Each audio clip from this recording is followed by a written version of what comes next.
Good morning, everybody. Welcome to today's 1 million by 1 million strategy roundtable for entrepreneurs. 1M by 1M, as you know, is the first and only global virtual accelerator for technology startups in the world. We run it out of Silicon Valley, but with a global footprint. This, in support of the mission of 1M by 1M, we have these free roundtables every week. This is the 594th roundtable. And every single roundtable recording is available on our YouTube channel. You can look them up and you can use them for your learning purposes as much as you want.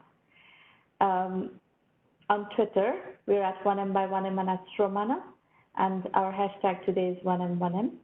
These are the call-in numbers. It is a roundtable, not a broadcast, so we want you to participate, but we have some scheduled programming, and then we'll open the line up for you to call in. Today, we are going to start the conversation with Kyle Asman, Managing Director at Backswing Ventures. Kyle, welcome to the show. Yeah, thank you so much for having me. So let's get acquainted. Tell us about your background a bit and also about Backswing Ventures. Sure, my background varied throughout different parts of finance. I was fortunate enough to have a really strong internship in college and get the opportunity to work for Goldman Sachs and Duff and Phelps and learn a lot about investment banking. And then I started a boutique advisory firm actually in January 2018 and exited that in October 2019. And then I launched Backswing Ventures in February of 2020, which was an interesting time to start a venture fund. But it's a smallish venture fund focusing on seed and Series A investments, investing anywhere from 250,000 to $1 million in early stage companies. So we have a pretty good sized portfolio now. Our fund's fully deployed, and we've had several successful exits so far. And how big was the fund that you have deployed? The fund was 15 million. 15 million. Okay. Let's double click down a little bit into what was the investment thesis of Backswing Ventures so far in the money that you have deployed so far? I imagine you're going to be raising another fund and so forth based on this. But what was your investment thesis between 2020 Sure. and 2022? Sure. So I had a very clearly defined investment thesis. I wanted to invest in companies, one, that had a minimum of $1 million in revenue. It's super, super hard to start a business. And I wanted to make sure that, companies had proof of concept and could sell a product to a real customer before, giving them capital for investment. Two, I wanted them to be profitable within 12 to 18 months of investment. I have a big focus on profitability, where we're seeing really a lot of the venture space go right now, and more funds are getting focused on profitability instead of growth at all costs. And three, I wanted companies that were thinking about exit opportunities, because ultimately when you're running a fund, the way you get compensated is the sale of companies. So I want companies that are thinking about, growing, becoming profitable, and selling their businesses within the next 5 years. So those were kind of my three criteria. And then I narrowed it down, and the majority of the companies in our portfolio are in software. We have a couple companies that aren't, but the majority are software businesses. Okay. Now, it's an interesting investment thesis. The vast majority of the venture funds that we see in these this forum is tend to be more of the traditional venture style. So I'm actually very interested in your investment thesis, because we do believe that not every company can be a unicorn. Venture scale growth, $0 to $100 million in 5 to 7 years is an anomaly, not the normal rhythm of business. So my first question is, how do you find, as a VC, how do you find companies that already have $1 million in revenue and are interested in working with you? Because that's also a territory where other venture funds are also interested, but they're interested in it from a growth focus. You're interested in them from a capital efficient, business building, profitability, and exit focus. So how do you find that special kind of company? Yeah, so I think one of the reasons people like to work with Backswing specifically is because we're, to a degree, hands off on the day-to-day operations. So I'm not overbearing on any of our founders. I'm not trying to push them in one direction or another. I try and just serve as a sounding board for them on an as needed basis and really help them with financing along the way. Those are the two biggest value adds. I think some, people get scared off by certain venture funds that can be a little bit overbearing. People want to run their own company, they want advisory help, but they don't want to be, kind of told what to do day in and day out. So I think people like that But approach. That that's after they have come to you and they've decided that they want to work with you. How do they find you? How do they? so I mean, these are two different, slightly off-center kinds of entities, right? A company that is already doing $1 million in revenue, is profitability focused, not growth focused, and is interested in a relatively early exit. So those are the characteristics of yep.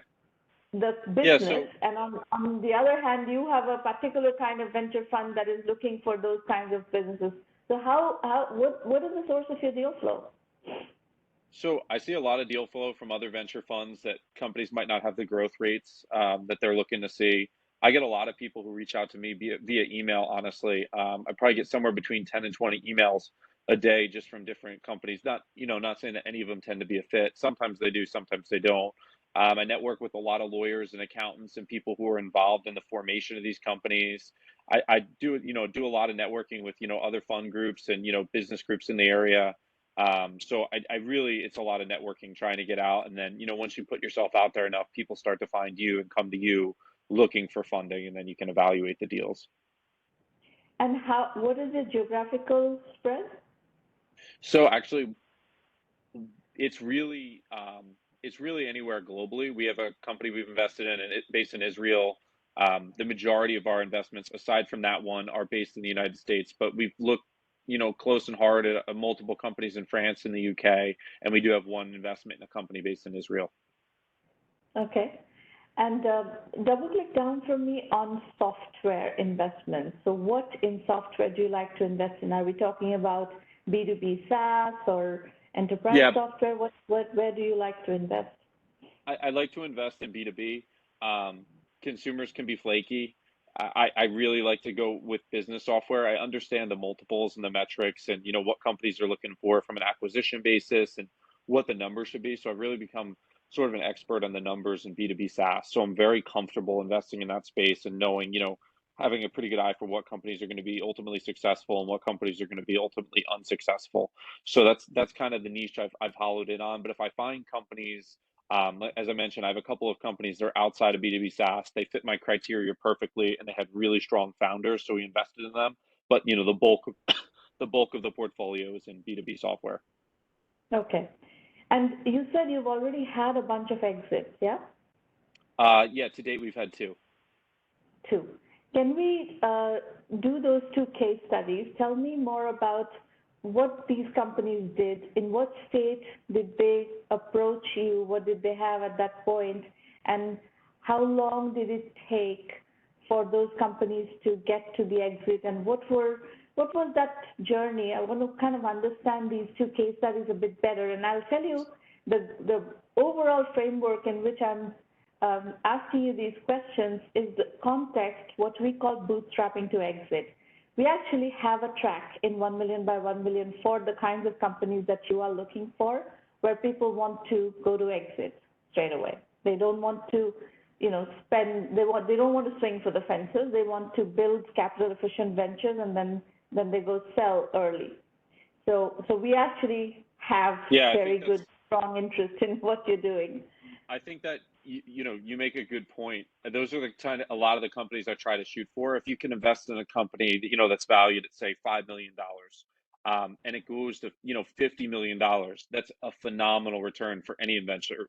Or if it's $2 million and it goes to 20, which those numbers are a lot more reasonable than some of these companies. You'd be investing in a $500 million number that to get the same multiple return has to go to 5 billion. When you talk about 5 billion, you're talking about major Fortune 100, Fortune 500 public companies. I mean, to build a company to that level is extremely, extremely impressive, but it's tough to do.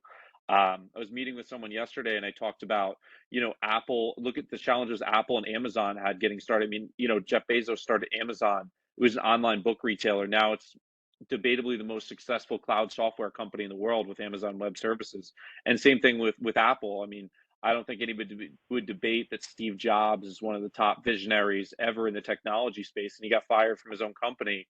And there's people who sold, large chunks of that company for $10,000 that would be worth, hundreds of billions of dollars in today's money. So it's hard to do to get to that kind of Fortune 500, Fortune 100 level. So yes, I like to focus on the companies that are a little lower in valuation, um, but most of them will sell for less than 100 million and still get really fantastic returns. So talk about the case studies of the two companies that you've already sold. Yeah, so one of them was in real estate technology. Again, it was a company we invested in that was profitable, had revenue, and they were, pretty quick to exit. It was going to be like a 2-3 year investment. They needed some investment to grow some things, and kind of get to the next level, and they did that. And then the other one was actually a secondary sale. So that company went from, very little in revenue, actually, just at the $1 million threshold, and grew it, well into the 8 figures in revenue. And they did a pretty nice secondary sale a little bit earlier in the year. But again, both companies were really focused on profitability, and they understood that, in order to get where they wanted to go, they needed to be cash flow positive. To get investors in this climate, you have to be thinking about cash flow, cash flow positivity, and both of them were the whole time. I think that was really their key to success, and why people were interested in buying, pieces, or, the entirety of those businesses. Are these both SaaS businesses? One is a SaaS business, one is not a SaaS business. What is the other one? It's property technology, so it's selling to both consumers and to businesses. Okay. So I'm going to ask you a couple of questions about this bootstrapping to exit strategy. There is the traditional, strategic sale option. Is that something that you are seeing as your natural exit path for the kinds of companies that you're working on? So for the kinds of companies I work on that, again, are just generally their goal is not to become unicorns, yes, because a strategic can afford to buy them, but those larger companies that go to later rounds, they're less likely to be acquired. Oftentimes they're not profitable and they have significant cash burn. That's why they raise those massive rounds, and they're just too expensive, especially with where interest rates are. Most of those acquisitions are financed by debt. So right now they're just far too expensive to be acquired by strategics. And the other thing, on the strategic side, for the companies when they get bigger, if you're a massive software company like that, odds are you're going to sell to, the Amazon, Apple, Facebook, Google of the world. The government's gotten a lot more aggressive from an antitrust perspective on allowing those larger acquisitions to go through. So that's kind of put some pressure on the high end of that unicorn market, and those companies are really kind of jammed right now because the IPO market's been dead for, really since the end of 2021, almost a whole year now, and the larger companies in the technology space haven't been that acquisitive. So um, it's an interesting spot they're in. But yeah, the smaller companies have been getting acquired by strategic. When I say smaller, I mean, companies valued under 100 million. Your exits have been at what price range? So one exit was far under 100 million. One exit was far over 100 million. Um, it's kind of a spread on the two exits. One of them was at roughly 8 million, and one of them was, again, it was a partial exit. It was a secondary sale, and it was in the hundreds of millions. So I'm going to talk about our experience with strategic exits. There is actually a great market for strategic exits. It just doesn't just go to the large companies. The strategic exits don't happen with the very large companies and the ones that you're mentioning, which is the FANGs, basically. There is a very robust hundreds of very successful software as a service companies in various different aspects of the software industry, and all of them buy companies. So there are hundreds of acquirers who buy companies from a strategic interest point of view. So that's our bootstrapping to exit analysis, and we have actually sold companies from our portfolio with a bootstrapping to exit kind of track. Our analysis is that there are a lot of takers. For that particular track of building a company, there are actually a lot of takers. And in SaaS in particular, there are a lot of strategic takers. There's a lot of acqui-hire that goes on. There's a lot of, kind of product expansion. If you have product market fit, and if you're generating revenues, and if you have some sales force synergy in the acquiring company, if the acquiring companies are looking for product market fit companies that they can sell through their channel, kind of upsell, cross-sell into their install base. That's one of the motivations of that kind of sale.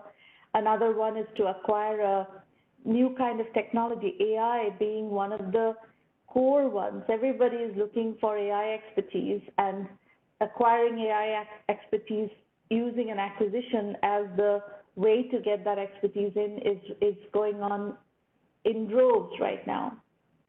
So I think the strategic exit option is definitely a significant one. And by the way, the vast majority of such exits happen at the sub-$50 million range. Yep. So it's really important to keep the idea of a capital-efficient venture building on site. The other one that you mentioned, this secondary, I would like to double-click down on that. Could you elaborate on what you mean by a secondary exit? Sure. So a secondary could be if you have a stake in a company, as a primary venture investor, you invested in the company originally, and a private equity fund, a large family office, maybe a major bank, or a much larger investor wants to come in and buy that stake in that company for either strategic purposes or just for purely financial purposes at a much higher valuation. That's what they're doing.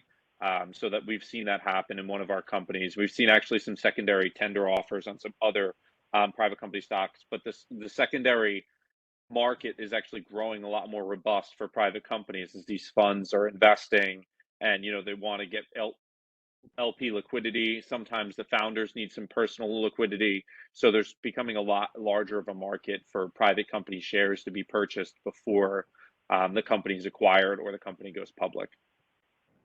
Right. So this is not an exit. This we are seeing a lot of, actually.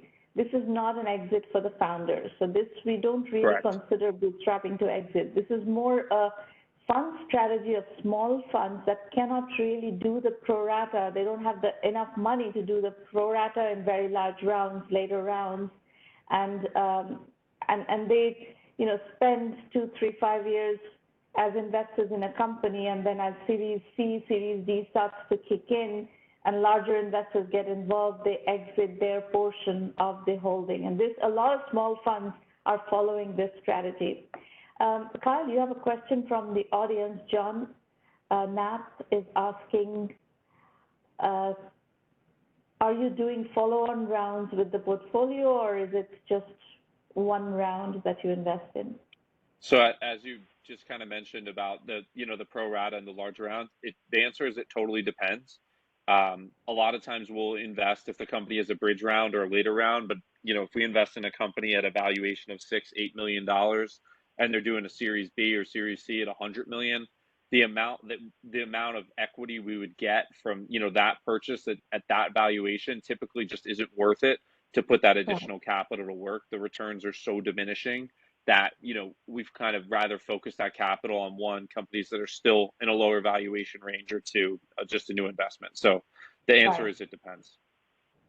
So John, to help you understand this phenomenon, the small funds, when it's a $15 million fund, 15 million is a very common micro VC number. There are a lot of $15 million funds out there, and these funds tend to have the strategy of exiting, the secondary exit that we just discussed. There's a lot of secondary exits that happen in Series C, Series D, even Series B. So these funds don't necessarily do a lot of pro rata. They actually exit early. So That's the answer to your question. It's a different kind of fund management strategy for these micro VC funds. And the other thing that we have seen in, especially in emerging markets, where there isn't a lot of capital available. This was the early story of India. It's a story a lot right now in Africa, where, you know, it takes longer to build companies.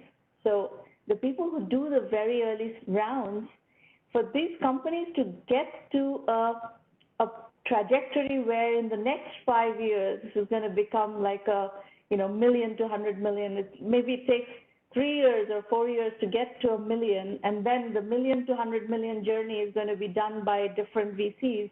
The people who bring these companies from the VCs who bring these companies from 0 to 1 million, let's say, or 2 million, have already spent 3-4 years going through that early company building, and they tend to exit also in these the big venture rounds.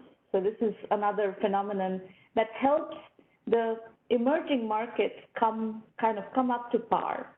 And this is happening all over the world. Latin America is seeing this behavior as well. Okay, what about going forward? What is your game plan with the next fund? Yeah, so I think the next fund is going to be similar in size with a, you know, very similar LP base and a similar thesis. So far, you know, this fund's worked out well for me and for my limited partners. So we're probably going to launch Fund 2 in either the first or second quarter of 2023. And I think at that time, I think inflation's going to start to curtail, and I think there's going to be, you know, good opportunity for investment in the venture space. Very good. All right. Well, thank you for your insights. It's a particular topic that we actually try not to lose sight of, which is the, you know, the market that is what we call alternatives to unicorn chasing investors. You know, if everybody chases unicorns, then there is this whole large spectrum of companies that are not going to be billion-dollar companies. They kind of they're left unfed, so to speak. And we, because our mission is 1 million by 1 million, you know, million entrepreneurs, $1 million and beyond in annual revenue, we have to, you know, explore a much wider spectrum of possibilities. So it's important to keep that in mind. Thank you, Kyle, for coming. Yep. Thank you for your time. Thanks for having me. So folks, Maureen, can you guide me on whether we are doing the pitch of this person who sent in slides, or are we going to Q&A straight away? Folks, normally when we do mentoring sessions here, we're going to go to Q&A today because the person whose slides are in the deck here is not here. Sure. But we're going to go to Q&A straight away.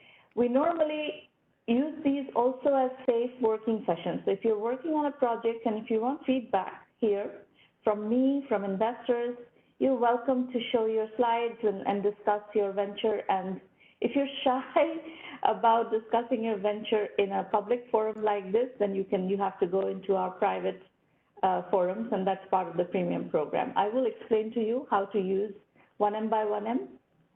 And if you choose to use the program, I'll give you pointers and handles on how to go about using the resources, and then we'll jump to Q&A in just a moment. Just 1 second. Gosh.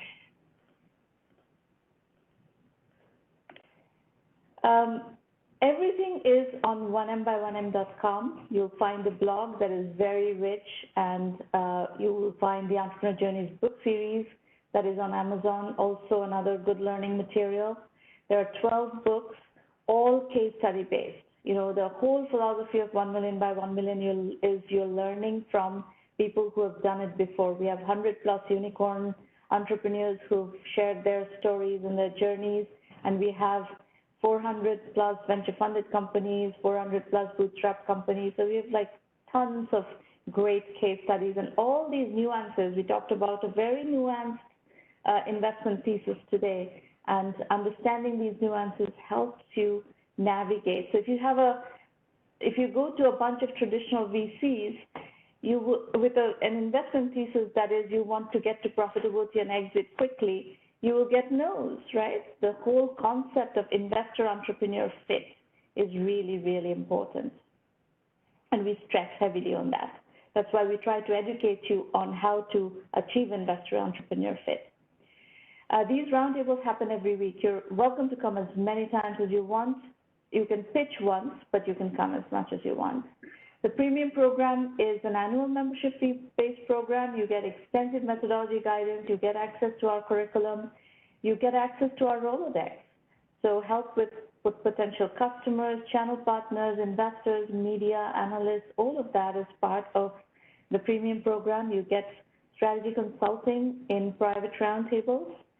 And financing, by the way, has specific policy. You have to be fundable to be introduced to our community of investors, and we try to achieve investor-entrepreneur fit.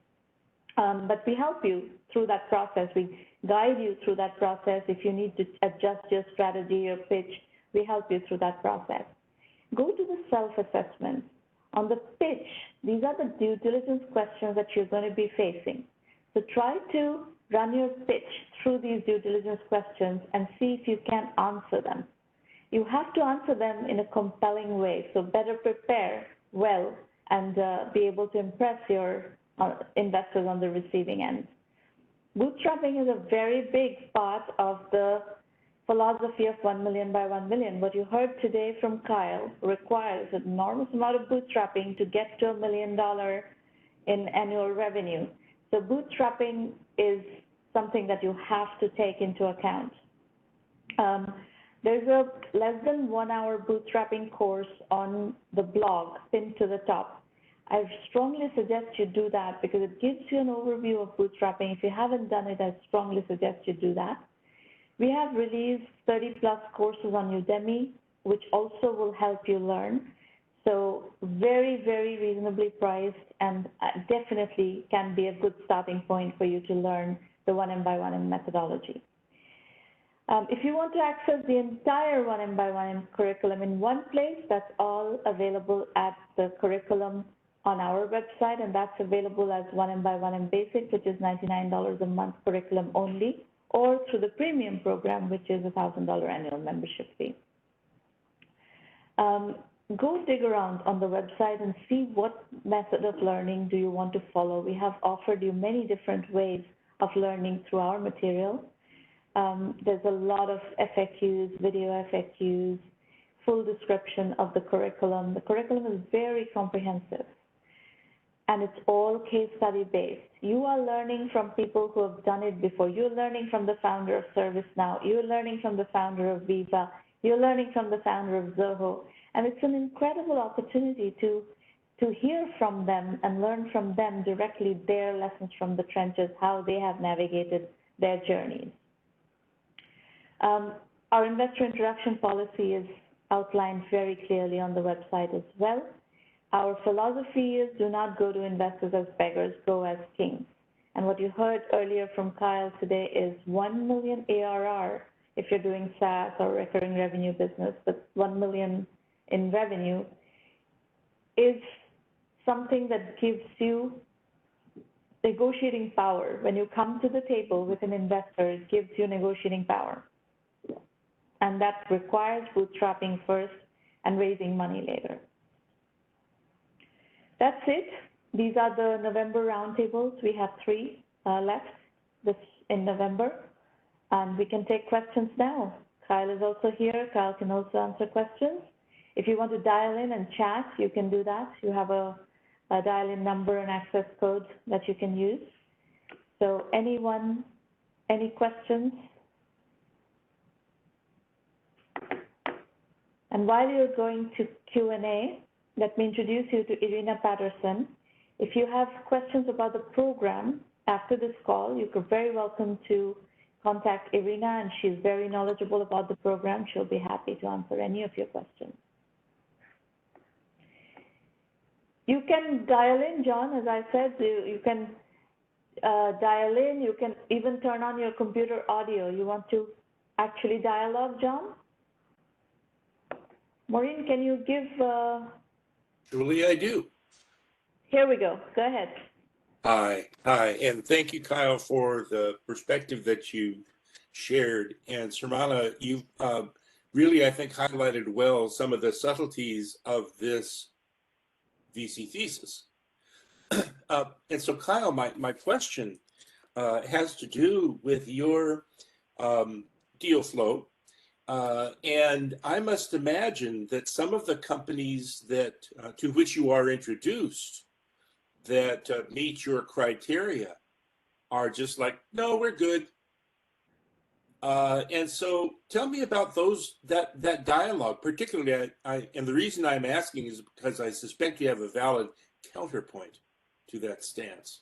And I'd be curious to learn about that, because my tendency is leaning towards a bootstrapping approach, and it's like, yeah, I don't million top line, okay. Yeah. I think that's right. There's a lot of companies that, and thank you for the question, by the way. There's a lot of companies that bootstrap, and I really appreciate when people can bootstrap. It shows the founders have a lot of discipline to be able to, commit their time and capital, usually for nothing in return except, the promise of building a business and the journey they go through. So I'm actually really impressed when I see bootstrap businesses at $1 million in revenue. But yeah, there's a lot of times where people don't need capital, and more power to them. Like I said, I mean, my job's to generate profits for me and my LPs, and alongside that I get to help build companies. But if a company doesn't need to give a piece of itself up for capital, it shouldn't have to do so. So when you find those companies that are like awesome and crushing it and they don't need the capital, all you really try and do is just stay in touch with them, because those are the type of founders that maybe that will need capital on their next one, or they'll need capital later down the line. But they do come across those companies from time to time, and I think it's fantastic for them. Yeah, I've got a lot of John, colleagues there's that are a in that very case. large pool of companies out there that are building very, very strong businesses by bootstrapping. I was talking to a company in Ireland yesterday, and they have the case study is going to be published soon.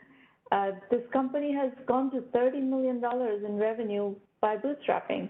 And then recently, just last year, they have taken $70 million, and they thought long and hard before taking that capital, because it changes the game, right? What success means. If you have $70 million of capital in the company, and that's sort of much larger valuation, which means you're going to provide now returns on that investment. So it's a very different ball game from building from 0 to 30 million. But there are a lot of companies who are doing this. Bootstrap first, raise money later is happening aggressively out there. Yeah, and it really benefits the companies too, because especially, I can't tell you how many people come to me and they say, what have you done? And they said, well, I put together a deck. I haven't done anything yet, and they want capital. That happens way more than you'd think. And like I said, even if you're not going to bootstrap for that long, it's best to bootstrap as long as you possibly can before it's hurting your business to not have further capitalization. Because one, you're going to get a better value on your business. If somebody came to me with a business at that stage, and I decided for whatever reason to invest in it, I mean, the valuation's probably going to be less than $1 million. You're going to give away so much of your company that it's really not even worth it. And it also shows it's, goes back to begging. It kind of, comes across as begging when you haven't done anything. You're thinking, you're deserving of, investor capital. The vast majority of investors do not even look at businesses like that. They will not take a meeting. So we discourage this type of fundraising, where you're fundraising on a deck. We discourage it out of the gate. That's a very bad way to go raise money. Anybody else? Any other questions? All right, folks, we will wrap up. Thank you, Kyle, for staying and answering questions. And thank we will you. continue the conversation next week. Bye. Thank you.